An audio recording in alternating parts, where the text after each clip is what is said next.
Hello friends, Lavanya ವೈವಿಧ್ಯ ಅಡುಗೆ ಚಾನಲ್ಗೆ ನಿಮ್ಮೆಲ್ಲರಿಗೂ ಸ್ವಾಗತ. ಇವತ್ತು ನಾನು ಮಾವಿನಕಾಯಿ ಉಪ್ಪಿನಕಾಯಿನ ಹೇಗೆ ಮಾಡೋದು ಅಂತ ತೋರಿಸ್ಕೊಡ್ತಾ ಇದ್ದೀನಿ. ಈ ಊಟಕ್ಕೆ ಪಲ್ಯ ಇಲ್ಲ ಅಂದ್ರೂ ತಿನ್ಬೋದು, ಆದರೆ ಉಪ್ಪಿನಕಾಯಿ ಇಲ್ಲ ಅಂದರೆ ಊಟ ಕಂಪ್ಲೀಟೇ ಆಗಲ್ಲ. ಅಂಥ ರುಚಿಯಾದ ಉಪ್ಪಿನಕಾಯಿನ ಹೇಗೆ ಮಾಡೋದು ಅಂತ ನೋಡೋಣ. ಆದರೆ ಇವತ್ತು ಈ ಉಪ್ಪಿನಕಾಯಿ ಮಾಡಿರೋದು ನಾನಲ್ಲ, ನನ್ನಮ್ಮ. ಅವ್ರು ಮಾಡೋ ಉಪ್ಪಿನಕಾಯಿ ಅಂತೂ ನನಗಂತೂ ತುಂಬಾ ಇಷ್ಟ. ಅಷ್ಟೇ ರುಚಿಯಾಗಿ ಕೂಡ ಮಾಡ್ತಾರೆ. ಅದರಿಂದ ಇವತ್ತು ಅವರನ್ನೇ ಈ ಉಪ್ಪಿನಕಾಯಿ ಮಾಡಿದ್ದಾರೆ. ವಿಡಿಯೋನ ಎಲ್ಲೂ ಕೂಡ ಸ್ಕಿಪ್ ಮಾಡಿದ್ರೆ ಪೂರ್ತಿಯಾಗಿ ನೋಡಿ. ನಿಮಗೂ ಕೂಡ ಇವ್ರು ಮಾಡೋವಂಥ ಉಪ್ಪಿನಕಾಯಿ ತುಂಬಾ ಇಷ್ಟ ಆಗುತ್ತೆ.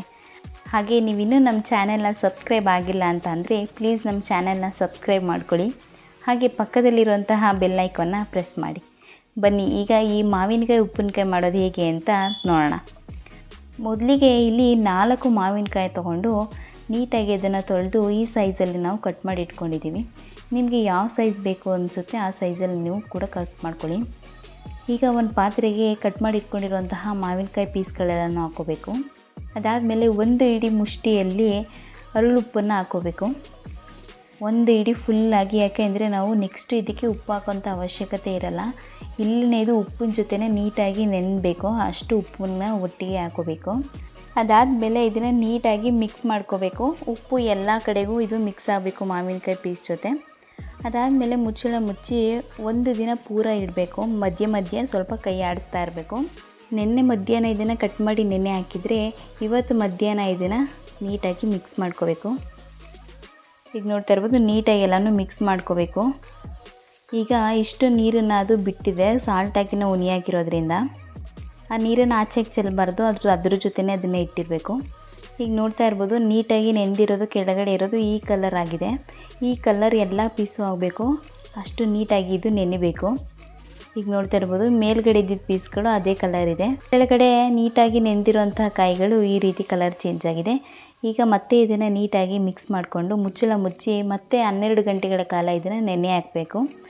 ಈ ರೀತಿ ನೆನೆ ಹಾಕೋದ್ರಿಂದ ಉಪ್ಪಿನಕಾಯಿ ನೀಟಾಗಿ ಉಪ್ಪಿಡಿಯುತ್ತೆ. ಹಾಗೆ ಇದನ್ನು ಒಗ್ಗರಣೆಗೆ ಹಾಕಿದಾಗ ಅದನ್ನು ಜಾಸ್ತಿ ಟೈಮು ಬೇಯಿಸೋಂಥ ಅವಶ್ಯಕತೆ ಕೂಡ ಇರಲ್ಲ. ಈಗ ನೋಡ್ತಾ ಇರ್ಬೋದು, ನೀರು ಜಾಸ್ತಿ ಬಿಟ್ಟಿದೆ. ಇವಾಗ ಈ ನೀರನ್ನು ಸೈಡಿಗೆ ತೆಗೆದಿಟ್ಕೋಬೇಕು. ಈಗ ಮಾವಿನಕಾಯಿನೂ ಕೂಡ ಅಷ್ಟೇ ನೀಟಾಗಿ ನೆನೆದಿದೆ. ಈಗ ಈ ಉಪ್ಪಿನಕಾಯಿ ಮಾಡೋದಕ್ಕೆ ಏನೇನು ಸಾಮಗ್ರಿಗಳು ಬೇಕು ನೋಡೋಣ.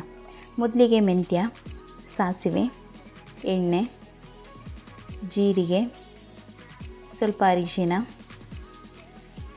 ಕರಿಬೇವಿನ ಸೊಪ್ಪು, ಹಾಗೆ ಬೆಳ್ಳುಳ್ಳಿ, ಒಣಮೆಣಸಿನ್ಕಾಯಿ, ಇಂಗು, ಹಾಗೆ ಇಲ್ಲಿ ಒಂದು 10ರಿಂದ 12 ಮೆಣಸಿನ್ಕಾಯಿ, ಹಾಗೆ ಒಂದು 5ರಿಂದ 6 ಬ್ಯಾಡಗಿ ಮೆಣಸಿನ್ಕಾಯಿ ತೊಗೊಂಡಿದ್ದೀನಿ.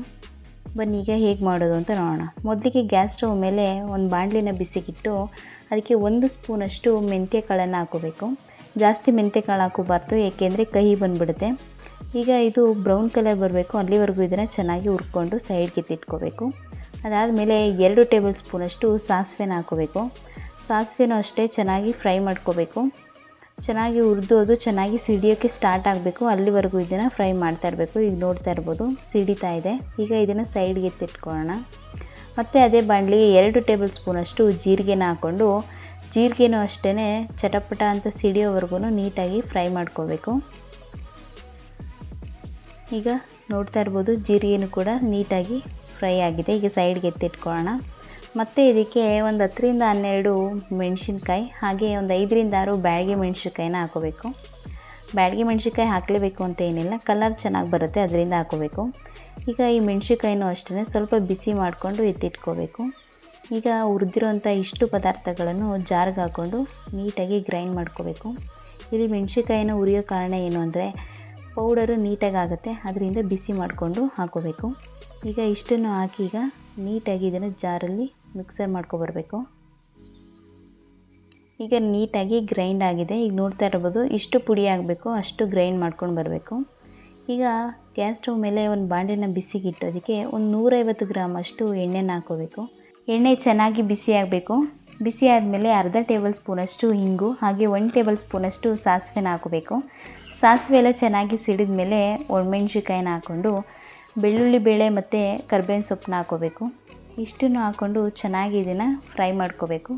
ಇಷ್ಟನ್ನು ಕೂಡ ಈಗ ನೀಟಾಗಿ ಫ್ರೈ ಮಾಡ್ಕೊಂಡಾದಮೇಲೆ ಮಾವಿನಕಾಯಿನ ನೆನೆ ಹಾಕಿದ್ದು ನೀರನ್ನು ಹಾಕ್ಕೋಬೇಕು. ಇದಕ್ಕೆ ಅದಾದಮೇಲೆ ಇದನ್ನು ಮತ್ತೆ ಮಿಕ್ಸ್ ಮಾಡಿಕೊಂಡು ಒಂದು ಅರ್ಧ ಟೇಬಲ್ ಸ್ಪೂನಷ್ಟು ಅರಿಶಿನ ಪುಡಿನ ಹಾಕೋಬೇಕು.